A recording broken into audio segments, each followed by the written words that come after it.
Hey guys, tonight we will explore the shocking secrets of Queen Elizabeth I, one of England's greatest monarchs. Yet behind her radiant glory lay a stench so overpowering it could drive anyone away. Imagine a smile that revealed teeth rotting like rusty wood, wigs infested with maggots, and a bath filled with decaying petals and sweat. It is an image at once magnificent and horrifying. Over the next few minutes, I will guide you through her private rituals, how she concealed excruciating toothaches, her fear of water that turned every bath into a perfumed masquerade, and the toxic lead-based makeup she never abandoned. You will understand why even her closest confidants kept their distance. So before you get comfortable, please take a moment to like the video and subscribe to the channel, but only if you truly enjoy the content I bring you. And do not forget to let me know in the comments where you are watching from and what time it is there, so I can see which time zones we are all in. Now, dim the lights, turn on a gentle fan for a soothing background hum, and let us begin tonight's journey together. Imagine a late 16th century morning, when soft golden sunlight filters through stained glass windows, illuminating the resplendent robes of a reigning queen. She stands regally in the palace, wearing a gleaming silver crown that radiates a sacred aura of authority, compelling universal reverence. Yet moments later, when she gracefully parts her lips in a smile, a nauseating stench bursts forth like smoke from a long-forgotten corpse, assaulting the nostrils of foreign envoys and sending them staggering backward, shoulders trembling with repeated sneezes. Her dark, cadaverous grin has been likened to a piece of rotten wood, conjuring images of teeth blackened by decay and rust. Whispers even suggest that the elaborate wig perched atop her head conceals maggots writhing beneath its folds, resembling an insect nursery hidden in plain sight. And her so-called bathtub? It is not a porcelain basin gleaming with cleanliness, but rather a stew of rancid petals and rancid sweat accumulated over months, steaming and foul whenever she submerges herself. These ghastly details are no medieval myth, but the daily reality of Elizabeth I, the most celebrated monarch in English history. She defied the Pope, outwitted would-be assassins, and expanded her realm to unprecedented heights, earning the reverence of Shakespeare and contemporary poets as the divine sovereign. Yet within those splendid stone walls, where the Thames reflected the shimmering palace, her body quietly deteriorated. Beneath layers of intense rosewater and myrrh perfumes, and under the toxic chemicals used to concoct lead-white cosmetics, her skin flaked and cracked, welts and ulcers forming in silent agony. Elizabeth's power derived not only from her formidable armies or her codified laws, but from an untouchable public image, one meticulously crafted through portraits, lofty praises, and lavish ceremonies. Any hint of imperfection could spark political turmoil and threaten her throne. This stark contrast produces a vivid tragedy. Outwardly, she was an enduring flame of authority. Inwardly, she endured relentless pain, humiliation, and fear of her own rotting flesh. People admired her might yet recoiled at the odour that earned her the nickname, the Unbathed Queen. This opening, Mayuming imported Caribbean sugar, turned her into a victim of rampant decay. In an era when the aristocracy regarded sugar as a symbol of status and wealth, Elizabeth believed that thick honey and those precious sugar lozenges would protect her teeth. In truth, it was precisely this sugar that nurtured bacteria in her mouth, hastening the rot of her enamel.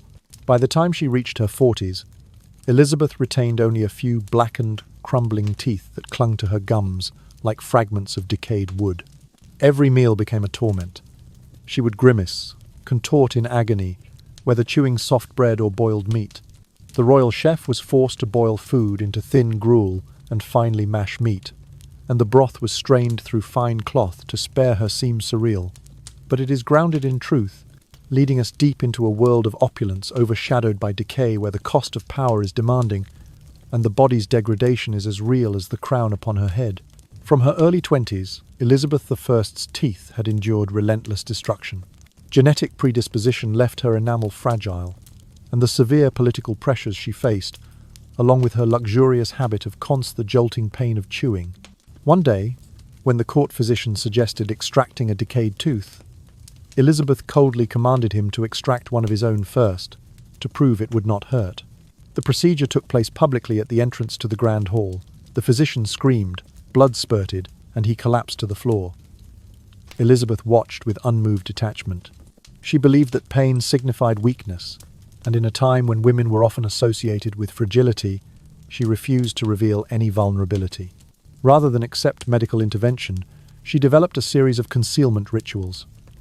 Chewing dried rose petals to mask bad breath, sucking on cloves and cardamom to lend a fragrant note to her mouth, and using silver-plated spoons at every meal to make her teeth appear bright. Those silver spoons gleamed under candlelight, yet no matter how many were used, her breath could not be fully hidden. Foreign envoys frequently had to cough or pinch their noses or hold their breath during conversation, creating awkward diplomatic encounters. In correspondence sent back to Madrid, one Spanish ambassador described her breath as a moving little tomb, a phrase that made even the highest courtiers wary. Her eccentric rituals did not end there. After each meal, she would have dried rose petals scattered around the table as if to camouflage the lingering stench. Courtiers whispered that this was the Queen's herbal remedy, although those petals merely provided temporary cover. Fear of exposure meant anyone who dared speak of her dental issues would face severe punishment. From ladies-in-waiting to senior officials, all avoided mentioning the dental problem of the Queen. Over time, Elizabeth became an icon of ruthless authority, not only ruling the country but also controlling her own breath and smile. She crafted an image of invulnerability, where any sign of weakness, even a cough or a slight grimace, was seen as a threat to the stability of her realm. Her secret battle against rotting teeth was not just a personal struggle for dignity, but a crucial aspect of her art of maintaining power as Elizabeth I. Elizabeth I firmly believed that water was her greatest enemy. In the medical understanding of her time, rivers and streams were likened to filthy sewers, and bathing water could seep into the pores and carry disease into the bloodstream. She took to heart the court physician's warning that even a splash of water might cause the body to never dry again. In reality, the Queen did not scrub herself. Instead, she used soft cloths, soaked in vinegar, rosewater, and wine, to gently dab her skin solely to perfume, not to cleanse. Beneath the layers of fine fabric, her skin was coated in sandalwood, myrrh, and musk oils, creating a smooth, subtly scented surface rather than the clean, refreshed feeling we associate with bathing. Despite sweltering summer days, Elizabeth draped herself in 6 layers of heavy garments: a corset, stitched silk bodice, underrobe, petticoat, overskirt, and a sweeping train. These substantial layers served not only to maintain her figure, but also to trap heat and scent, allowing sweat and perfume to meld into an overpowering fragrance. Courtiers whispered that whenever she moved, a wave of this mixture drifted behind her, driving anyone who ventured too close to recoil. In her private bedroom, sachets of dried lavender and hanging bundles of petals lined the walls, and the bed linens, seldom changed, lent the chamber a stifling atmosphere. Elizabeth herself called this the symphony of scents for her dreams, believing it enveloped her in a comforting embrace. The court was under strict orders. Any whiff of ordinary sweat or unbidden odor carried the penalty of exile from the palace for no less than 1 week. Conversely, the Queen's own signature scent, a potent concoction of oils, vinegar, and dried flowers, was revered as an inviolable ritual. Each morning, while dawn's mist still clung to the windows, a silent attendant would present her with a cloth soaked in vinegar and rosewater.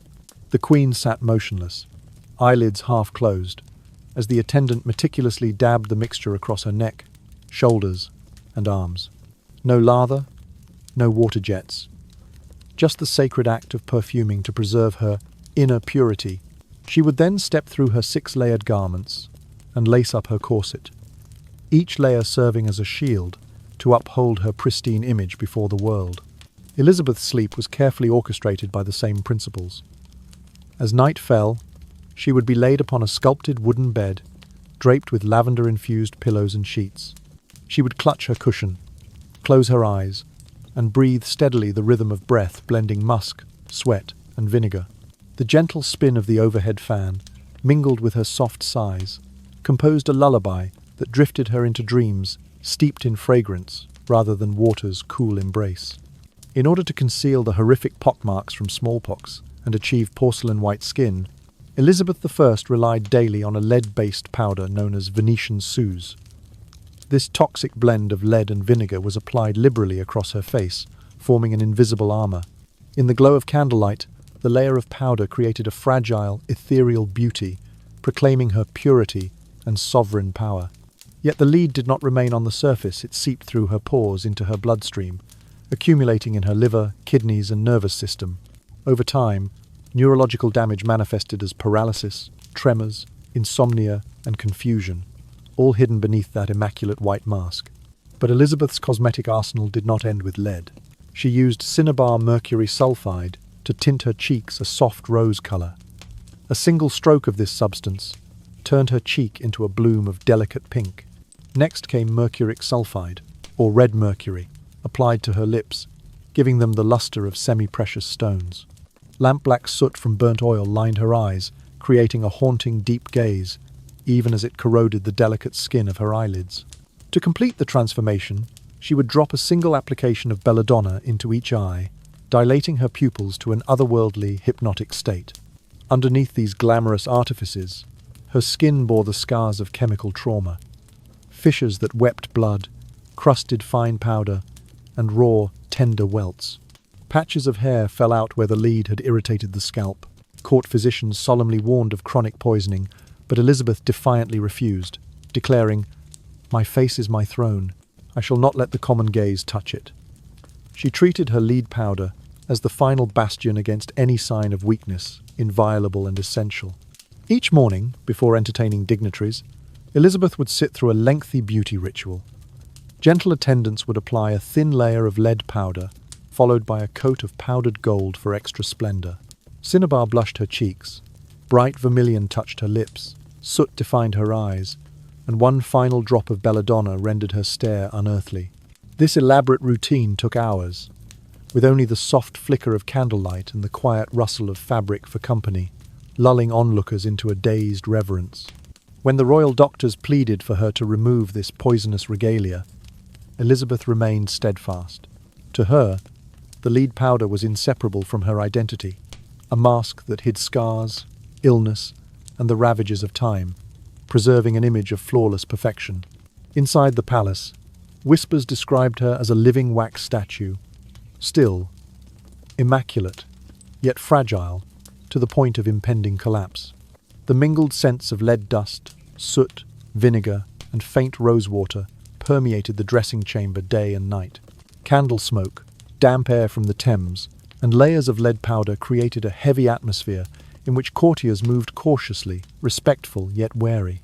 Beneath that glossy veneer, only Elizabeth truly knew the itch, the sting, the fear that any flake of powder might expose her vulnerability. Her Venetian suze was not merely a cosmetic, it was the eternal drama of an unshakable monarchy.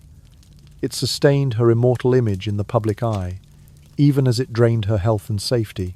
When night descended and the palace fell silent, all that remained was her gentle, steady breath, a lullaby of beauty and tragedy intertwined. As Elizabeth's natural hair thinned and fell out in patches due to the chemicals used on her scalp, she adopted the use of elaborate wigs. These wigs were not mere decorative veils, but were crafted from a mix of horsehair, goat hair, and even the hair of the deceased. They were affixed to her head with a peculiar glue made from flour paste, egg whites, and animal fats strong enough to withstand the regal motions of the queen. Once secured, attendants dusted them in a layer of white lead powder and heavy perfume, matching her powdered face and signature scent. The grim secret was that these wigs went unwashed for months, providing a perfect breeding ground for lice, fleas, and maggots. On one occasion, a curious lady-in-waiting lifted a section of the wig to peer underneath, and was horrified to find writhing maggots crawling against the queen's scalp. Courtiers only dared to sprinkle dried flower petals to conceal the horror, for revealing this truth would be deemed an act of treason against the queen. Some of these wigs weighed up to 9 kilograms, so massive that palace architects had to carve out lower doorways in the private chapel to allow her to pass without bowing too low. The sheer weight pressed painfully on her scalp, where wounds from lead powder and animal fat periodically opened and bled beneath the wig. Yet Elizabeth boldly declared, "My scalp supports my crown," wearing those heavy wigs daily as an unbreakable symbol of her sovereignty. The wigs became not just fashion accessories, but silent emblems of power and dread. Whenever the court saw her towering silhouette, with that cumbersome headpiece atop, they instinctively stepped back in reverence and fear. During banquets, The perfume emanating from her wig combined with the scent of powder on her face, producing an overwhelming aroma that many guests discreetly winced at, thankful for the distance. Within the private chambers, whispers circulated about how Elizabeth's wigs sheltered tiny creatures, lice, fleas, and maggots.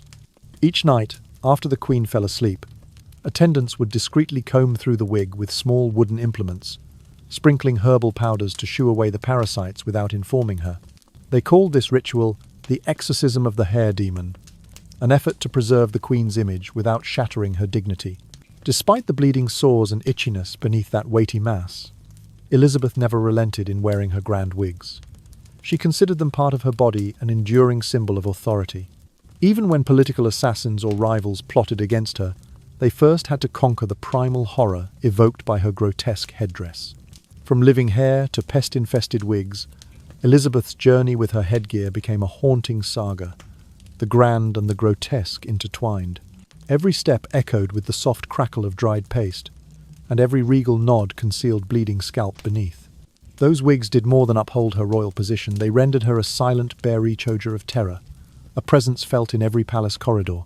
Within the opulent Tudor palace, Elizabeth I possessed a gilded porcelain bath, intricately carved and placed upon a palanquin that accompanied her wherever she went. Yet the Queen seldom immersed herself for cleansing. She instead transformed the act of bathing into a display of power and a hallucinatory feast of fragrances.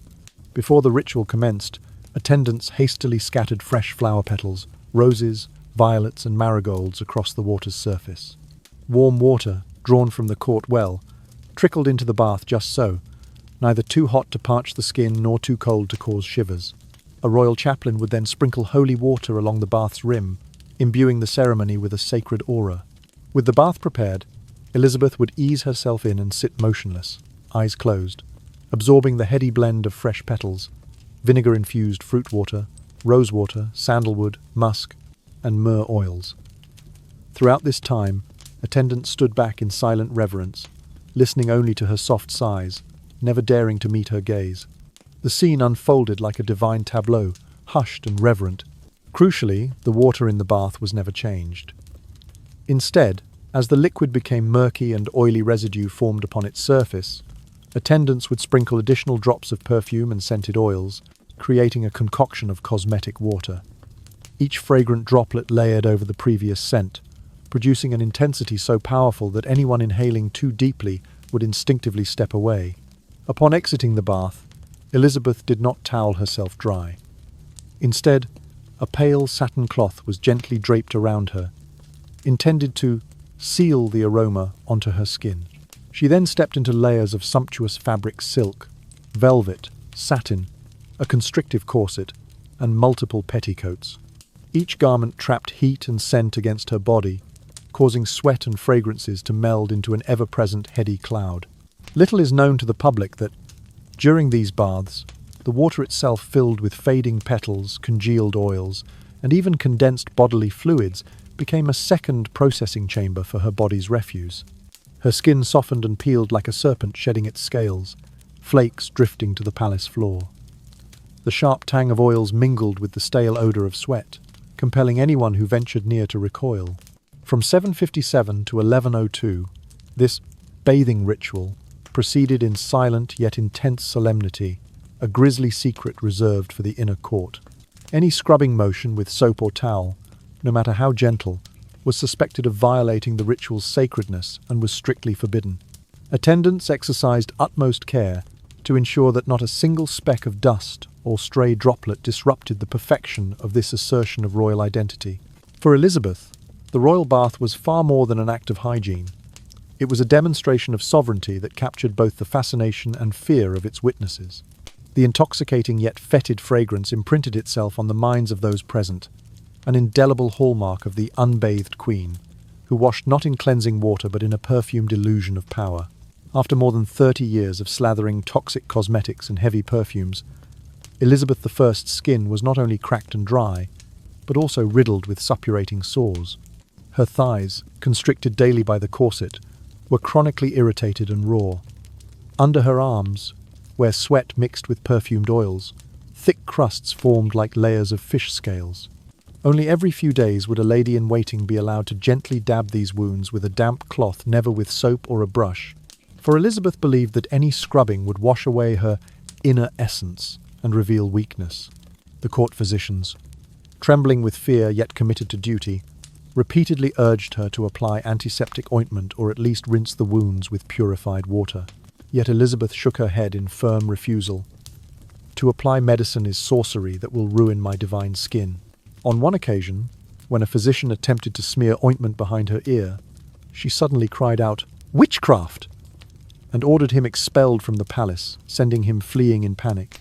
Those cracks, ulcers, and peeling flakes of skin were cunningly concealed beneath layers of sumptuous clothing and long gloves, preserving her flawless public image. Any courtiers who let a patch of raw flesh show risked severe punishment for insulting the Queen. Elizabeth went so far as to banish the words wound and infection from court conversation, forcing her attendants to euphemistically say she was undergoing an ancient regimen of revitalization. Each morning, Elizabeth would sit for hours donning wigs and applying makeup, seemingly oblivious to her deteriorating skin. The scent of decay, saturated perfume, and chalky white powder from her costume blended into a harsh aroma that courtiers hastily avoided by covering their faces or slipping into corners. To Elizabeth, cleanliness was not the removal of dirt, but its camouflage beneath cosmetics, fragrances, and luxurious attire. Her obsession with hygiene lay in maintaining an untouchable public facade. Though her skin rotted beneath, she continued to entertain dignitaries with a regal smile that exposed her rotten teeth and chalky skin. Outwardly, she embodied sovereignty. Inwardly, she suffered a tragic decay, buried under layers of dazzling disguise. To conceal the disfiguring scars left by smallpox, Elizabeth I applied a thick layer of white lead powder known as Venetian suze to her face and neck every day.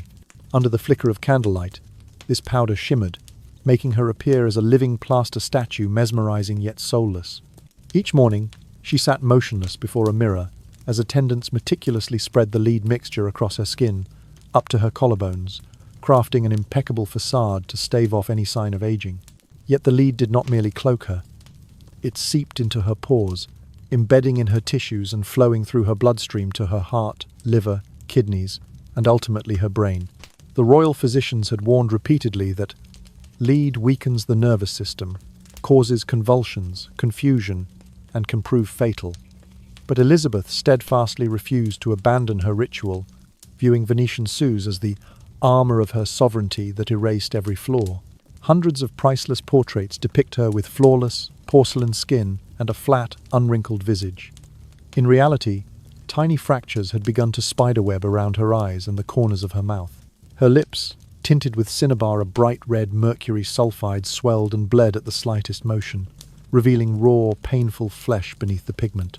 Belladonna, used as an eye dilator to give her gaze a startling doe-like quality, was another staple.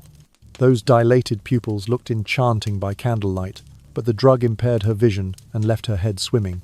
Courtiers discreetly noted instances when the Queen's vision faltered as she navigated candlelit corridors, occasionally needing to steady herself against a wall. Still, Elizabeth remained unbowed. To her, lead powder was not merely makeup but an essential shield against scrutiny. Any sign of wear or damage had to be erased instantly. Attendants always carried a small box of powder to promptly touch up flaking patches, preventing a single brown fleck from revealing itself.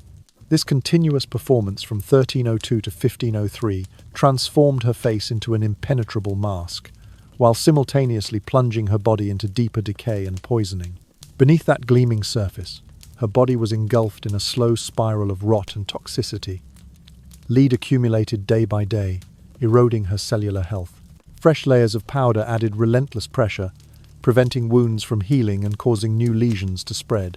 Occasionally the hallways echoed with the faintest murmur of pain as she shifted her posture, an intimate testimony to her hidden suffering. Amidst the gilded halls and sumptuous draperies of the palace, the Queen endured a hidden tragedy. Power and decay fused within her, intensifying her aura of mystique. The mingled scents of lead, powder, fresh flowers, and dried sweat created an oppressive atmosphere that clung to anyone in her presence. In a drowsy hush, one might hear whispers of flicked makeup brushes, the gentle rustle of gown skirts, and the soft, weary breath of a monarch weary of her own leaden armor. It is the story of deception, of chemical camouflage hiding grim realities, and of the price exacted by sovereignty, a midnight vigil wrapped in the suffocating veil of Venetian souse. By the late 1590s, Elizabeth I's natural hair had almost entirely fallen out due to prolonged chemical exposure and accumulated lead on her scalp. To conceal this bare patchwork, she turned to massive wigs woven from horsehair, goat hair, and even the hair of the deceased. Each wig weighed between 5 and 9 kilograms and was styled into towering coils that crowned the Queen's head like majestic pillars. Once affixed, the entire wig was dusted with a fine layer of white lead powder and thoroughly infused with concentrated essential oils, blending seamlessly with her scented visage. The ritual of donning these wigs became a ceremony of solemn reverence. Before placement, each wig underwent a blessing by the court chaplain, who sprinkled holy water over every lock and offered prayers. Attendants stood motionless in strict silence, touching the wig only with the tips of their gloves. Should any lock become misaligned, the ritual halted until the wig was meticulously adjusted, ensuring each strand aligned perfectly. Any deviation was deemed an affront to royal dignity. Without regular washing, these enormous wigs became ideal breeding grounds for lice, mites, and maggots. On one occasion, a palace maid dared to lift the edge of the wig and was horrified by a writhing mass of maggots crawling near the Queen's scalp. Rather than report this horror, the attendants hastily plucked a few visible lice and sprinkled dried herb powder, scented with floral oils to mask the odor. Any revelation of the infestation would be considered high treason and could result in harsh punishment, even exile to Cornwall. Numerous diplomatic letters from foreign envoys likened the Queen's wig to a damp, mouldy garden brimming with malefic energy, causing visitors to recoil in disgust. Yet the wig remained the ultimate symbol of her unmatched authority and a silent horror that spoke without words. Whenever the Queen appeared, her towering hairpiece loomed overhead like a watchtower, a constant reminder of her supreme power. The wig ritual continued relentlessly throughout the year, an opulent yet terrifying spectacle that only those within the inner court dared witness. By the time Elizabeth I reached her 60th year, she was no longer the radiant monarch of yesteryear. Her frame had grown frail, her skin turning a jaundiced yellow from liver disease and years of lead poisoning. The sores from repeated lead powder applications spread relentlessly, leaving thick, crusted scales across her face and neck. Yet each morning, the elaborate beauty ritual persisted. She donned the cumbersome wig, applied her white lead powder to face and décolletage, tinted her lips with cinnabar, and outlined her eyes with lampblack. In the midst of this routine, she would sometimes swoon dizzy, her heart racing, forcing attendants to lay her down and support her breathing, until she regained her strength and resumed the process. The courtiers were unsettled by these episodes, but dared not intervene. They silently concealed every sign of her frailty. When the pain became unbearable, Elizabeth clenched her teeth and pressed on, her once flawless visage now an ashen mask. She refused all painkillers, believing that any such relief would expose the godlike spirit within. The royal physicians resorted to cunning measures, applying fragrant oils and herbal poultices to soothe her wounds, but relief was fleeting. Sores under her arms, on her thighs, and along her back could never be fully concealed, and attendants were tasked with constantly adjusting her posture and robes to hide any hint of suffering. At grand court banquets, Elizabeth still appeared in her opulent brocaded gowns, a tightly laced corset, her crown perched perfectly, and a delicate fan in hand. Outside the awaiting throng, her suffering remained unseen, but behind the scenes in the anteroom, she would pants and lean heavily against walls, eyes unfocused, hand trembling with the weight of the fan. Diplomats once witnessed her bracing against a marble pillar, forcing a brittle smile as blood trickled from her painted lips. They recorded their horror in their dispatches. One French envoy noted, "Once the Rose of England, she now wears a frozen mask and eyes as tired as the living dead." Hi. Over time, Elizabeth withdrew from outdoor processions entirely. To protect her waning health from prying eyes, she was carried along palace corridors in a crystal litter rather than walking, glimpsing crowds only through narrow windows. She hid half her face behind her fan, projecting a presence that was both divine and distant. The lingering odors of lead powder, stale perfume, and the dried sweat of a decaying body clung to her, causing even the most loyal guests to keep their distance. In her final days, Elizabeth retreated into profound silence. She refused to receive any visitors, admitting only her most trusted confidants through a slit in her silken drapes. Her private chambers became deathly quiet. Attendants tiptoed, suppressing any creak of floorboards. The acrid smell of chemicals in her wigs mingled with the scent of her festering sores, permeating every corner of the palace. Each laboured breath echoed like a grim toll, signalling that her long reign was nearing its tragic end. On the 24th of March, 1603, Elizabeth I was suddenly struck by a high fever, convulsions, and her lips turned a deep purple. Palace physicians were summoned in haste. They administered alcoholic tinctures intravenously and applied herbal poultices to her festering sores. Yet every measure proved futile against the toxins ravaging her body. As her final breath escaped her, a prolonged exhale accompanied by a distinct grinding of teeth echoed through the chamber, causing the attendants to recoil in terror. The news of her passing spread through the inner court like wildfire, triggering an indescribable chaos. The once grand palace fell silent, save for the hurried footsteps and soft cries of "The Queen, the Queen." Many attendants broke into sobs, some fainting on the spot, while others rushed outside to summon additional royal medics. Beyond the ramparts, the tolling of cannon fire announced the state funeral, but a potent stench of decay wafting on the breeze caused guards and foreign envoys to collapse en masse. Even vessels of vinegar held beneath their noses could not quell the putrid odour, forcing the palace to seal its doors completely. The pre-prepared coffin of fine wood was lined with deep crimson velvet, and atop it lay a wax mask meticulously crafted to resemble the Queen's once youthful visage. Yet the moment workers lifted the lid, a wave of decomposition assaulted them so fiercely that they snapped it shut and hastily plugged any vents with scented cloth. Still, the odour permeated every wooden seam and lingered along the procession route. The attendants wept and trembled as they beheld her clenched, gnarled hands, her skin dry and brittle like aged bark, and a trickle of yellow fluid seeping from her nostrils and mouth. The funeral preparations lasted through the night, with attendants taking turns vigilantly guarding the approach. At any sudden sneeze or startled exclamation, the offender was rebuked for desecrating the Queen's sanctity. Yet those fortunate or unfortunate enough to witness the interior scene never forgot the sight.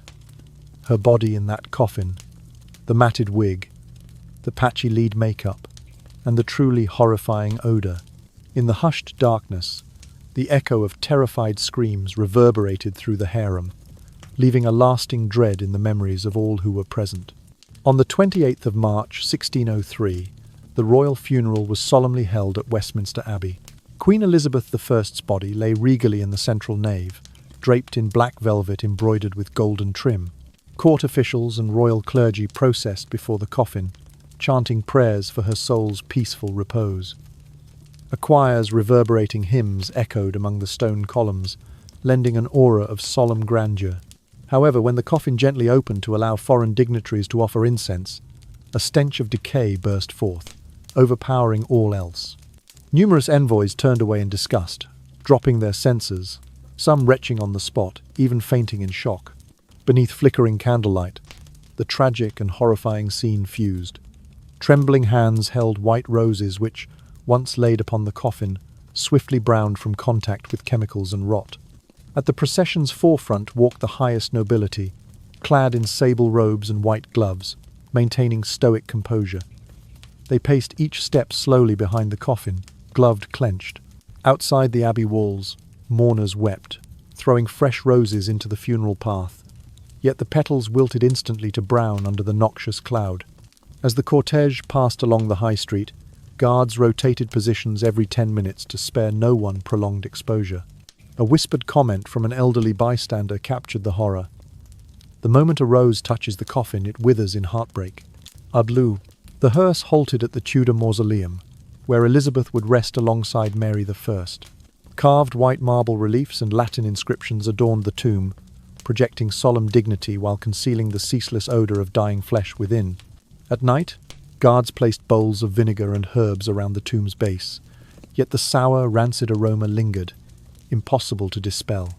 It was said that the vinegar's scent merely diluted, never overcame the oppressive atmosphere of decay. Legend holds that, for many years after, pilgrims visiting the tomb still detected a strange scent of funeral blooms, mixed with remnants of lead powder and perfume that once cloaked her. Rumours spread across Europe. The immortal queen lies not immortal, but as a rotting corpse. Talk of Elizabeth's funeral stench passed through generations, transforming her death into a pungent legend, a stark reminder that even supreme glory cannot prevail over death and decay. After the funeral rites concluded, Elizabeth I's image was swiftly reconstructed through new court portraits. Royal painters depicted her with a youthful visage, flawless skin, bright innocent eyes, and a gentle smile playing upon her lips. Every trace of agony and fear once associated with the unbathed queen was meticulously erased from public memory. Historians and poets alike lauded her as the immortal queen and invincible monarch, elevating her to an everlasting symbol of sovereign might. Shakespeare, in later works, extolled her as the guiding light of an empire. Tales of her cunning and strength became legend. Yet within the private quarters, whispered tales persisted of the stench that once enveloped her, of lice nests and writhing maggots hidden deep in her wigs. These secrets circulated only among the inner staff, those who had borne witness to the muffled screams and wrenching convulsions of their queen. Though official images gleamed, behind closed doors, attendants quietly recalled the rank odour that lingered long after her body was sealed in its coffin. Elizabeth I's legacy undeniably includes the legendary defeat of the Spanish Armada, transforming England into a resilient island power. She is also remembered as a patron of the Renaissance, promoting the arts and supporting William Shakespeare, leaving a vast repertoire of drama and poetry for posterity. Yet alongside this brilliance lies a painful lesson. The cost of preserving perfection was a body tormented by lead, mercury, toxic chemicals, and wigs infested with parasites. Elizabeth chose layers of paint over pure water, sumptuous robes over clear baths, and fame over health. Ultimately, she died amidst relentless pain and choking stench, leaving behind a legacy both majestic and tragic. Attendants who stood by her in her final days recounted that despite her skin saturated with lead and the overpowering perfume that could daze the senses, she harbored a simple longing to see clean water one last time. Yet she never summoned the courage to step into a genuine bath, fearing it would wash away her power and strip away her immortal aura. When she closed her eyes forever, Elizabeth still wore her white gloves and held her delicate fan across her face, preserving her delicate beauty as if she were a regal wax effigy. That final image, the English rose cloaked in gloves and a fan, set against a body ravaged by decay, haunted the palace attendants and royal surgeons for the rest of their days. Thus, the tale of Elizabeth I, from her dazzling reign to her final days of agony, may seem to pause, but the shadows have not yet dissipated. Beneath her powerful facade and painted rituals lie hidden horrors, the dimly lit bathing chamber steeped in a blend of pungent oils and sweat, the haunting whispers of attendants in the dead of night, and scattered records of cruel cosmetic experiments. Let us now unveil these untold secrets to gain a deeper understanding of the true suffering that lurked beneath Elizabeth I's crown. After uncovering the grim secrets of the royal bathing chamber, let us move on to another horrifying hygiene practice. Interesting fact number 1. Mouth rinsing with mercury wine. In Elizabeth I's time, dental hygiene mixed folk beliefs with rudimentary medical knowledge. Mercury was believed to sterilize the mouth, kill bacteria, and whiten teeth. To maintain fresh breath and bright teeth, the Queen adopted a deadly mixture of liquid mercury and strong wine as her miraculous mouthwash. The process was elaborate. Palace attendants prepared the solution by combining liquid mercury, a dense, gleaming, highly toxic metal, with potent wine in a royal secret ratio. Every morning upon waking, she would pour a small sip into her mouth, swish it around for several minutes, then spit it out and rinse with rosewater before beginning her day. This ritual was repeated dozens of times each week, grounded in the belief that no breath could be fresher than mercury-infused wine. The sounds Elizabeth made while rinsing were horrifying. The thick liquid sloshing in her throat sounded murky and unsettling, mixed with sniffs as the strong metallic odour wafted. The taste was bitter to the bone and left a pungent metallic aftertaste that scorched her lips. After each rinse, she would soothe the burning with a honey-soaked cotton pad, and attendants had to breathe softly to hide their rattling reliance on the toxic fumes. In the long run, the medical consequences were severe. Chronic poisoning caused Elizabeth to tremble, experience tinnitus, and occasionally suffer mild convulsions. Her gums deteriorated, bleeding and ulcerating around her teeth, and many teeth eventually loosened and fell out. Yet she remained unwavering, as Mercury was deemed a secret to longevity. In the royal court, palace physicians repeatedly documented signs of poisoning and urged the Queen to cease use. But Elizabeth ordered all reports destroyed. Medical records were torn out and classified as top secret. Attendants recounted that whenever they heard the thick swishing of her mouthwash, they would step away from her doors, breathing softly through their fingertips to avoid inhaling the toxic vapors. That ominous swish became a haunting motif in their nightmares. Ultimately, the illusory power that Mercury granted Elizabeth purified breath and sparkling teeth came at the cost of her own health. This first interesting fact reveals that in her quest to preserve an immortal image, Elizabeth I willingly traded each toxic breath for fame and power. After uncovering the horror of rinsing her mouth with mercury wine, we now delve into an even more gruesome hygiene practice. Interesting fact number 2. Washing hands with horse blood. In Elizabeth I's era, medicine and folk magic intertwined in strange ways. It was believed that horse blood contained life-preserving essence, capable of banishing illness and maintaining youthful skin. Hence, instead of soap, Elizabeth used fresh horse blood to wash her hands, convinced it would purify and keep her skin smooth. Blood was drawn from the royal stable's strongest war horses. Attendants tied a tourniquet around a hind leg, collected the blood into glass vials, and strained it through thin linen. The blood was then stored in inverted earthenware jars to limit air exposure, later diluted with Italian rosewater or red wine. The aroma of flowers and sweet wine masked the metallic tang, while supposedly enhancing the purifying effect. Every morning and evening, upon waking and before bedtime, Elizabeth poured a small amount of the diluted blood into a shallow dish. She rubbed her hands together as she would with soap, the thick liquid making wet, squelching sounds. The pungent, tangy smell clung to the air, and the deep red stain glistened on her skin. Each rub made her flesh tighten and release with a faint ripping noise, and attendants had to cover their noses to avoid inhaling the foul fumes. Over time, the consequences became horrific. Elizabeth's hands developed pustules, large patches of flaking skin, and severe cellulitis. Unsterilized blood harbored dangerous bacteria, causing infections to spread deeply and leaving her weak, feverish, and bedridden. She would sit huddled in her chamber, murmuring prayers as her hands throbbed. Within the court, attendants quietly concealed her sores and oozing wounds beneath thin white gloves. The yellowish discharge was carefully soaked up, never spoken of openly. The royal secretary recorded her condition in a secret journal, immediately locked away. No one dared discuss the use of horse blood, for even mentioning it risked challenging the Queen's authority. Ultimately, the practice of washing with horse blood exposed the stark contradiction between Elizabeth's sacred, pure image and her bloody, unclean hygiene routine. She traded each crimson drop for the illusion of immortality, only to pay the price in relentless pain and indelible scars upon her flesh. After uncovering the horror of washing hands with horse blood, we move on to another, even more terrifying hygiene practice. Interesting fact number 3. Acid hair treatment for shiny locks. In the Tudor era, lustrous hair was a symbol of nobility and power. Elizabeth I believed that only strong acids could make her hair gleam under candlelight. The two acids of choice were sulfuric acid and nitric acid, highly corrosive chemicals, harvested from the royal laboratory, where court physicians and apothecaries concocted both poisons and remedies. The procedure was elaborate. Attendants would dilute a small amount of acid in a basin of clean water, then apply the solution directly to the Queen's scalp. Elizabeth would sit motionless for 5 to 10 minutes, allowing the acid to eat away natural oils and build up on her hair.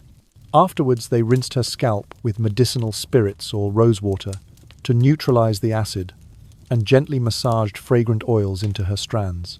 This ritual was repeated 2 to 3 times a week, despite warnings about the corrosive nature of the treatment.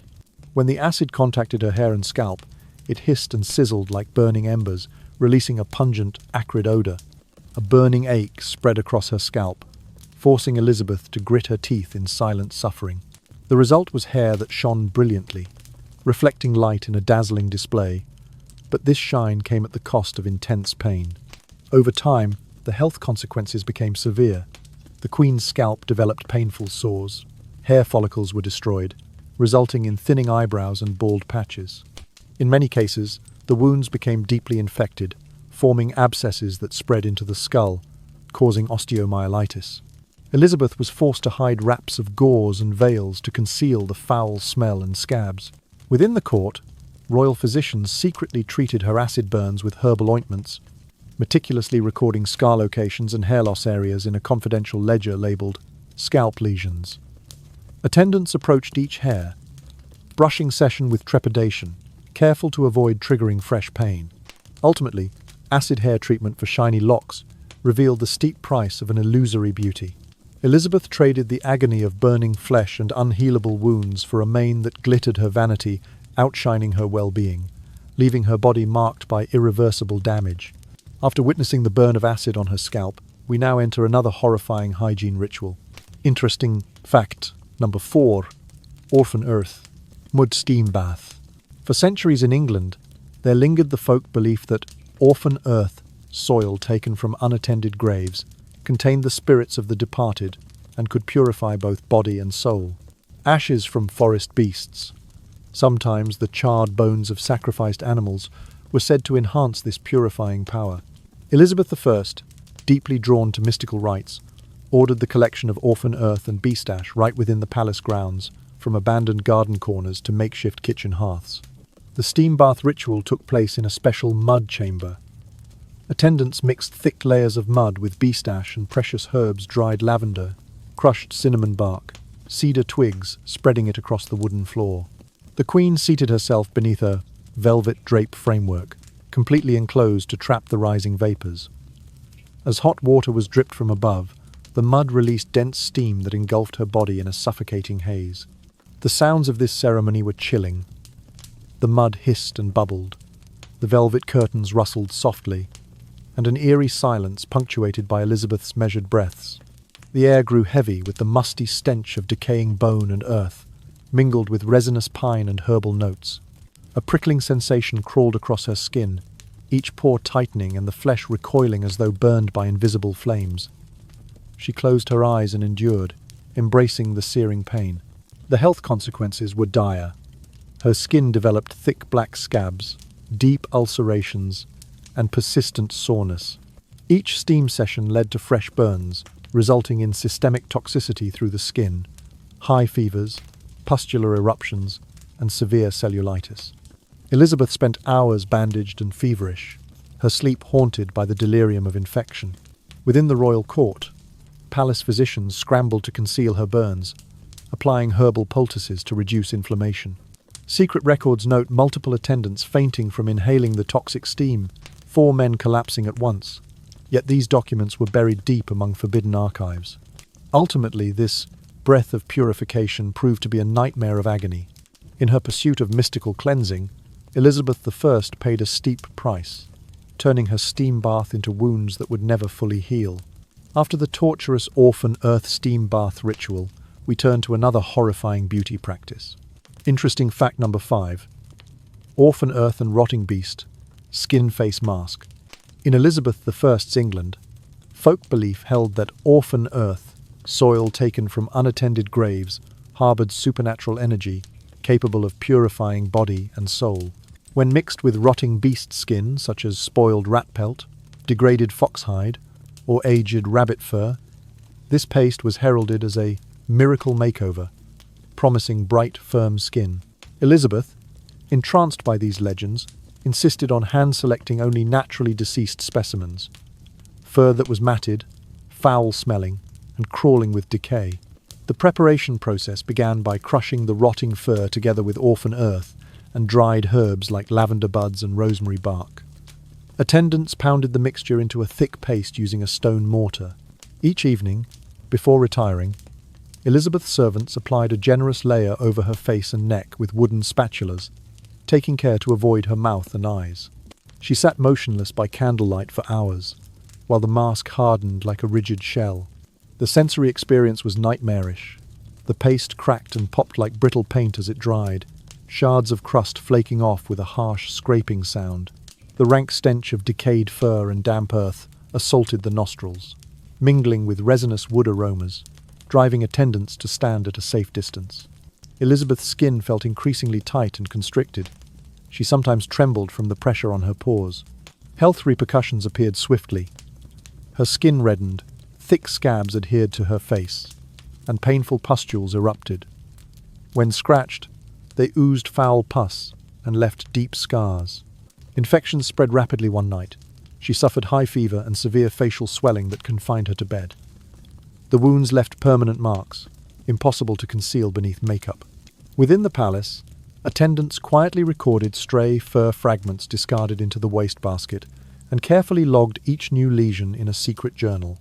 In the dead of night, they covertly cleansed the queen's face, wiping away the slimy mask with velvet cloths, terrified that she would discover the festering sores and retaliate.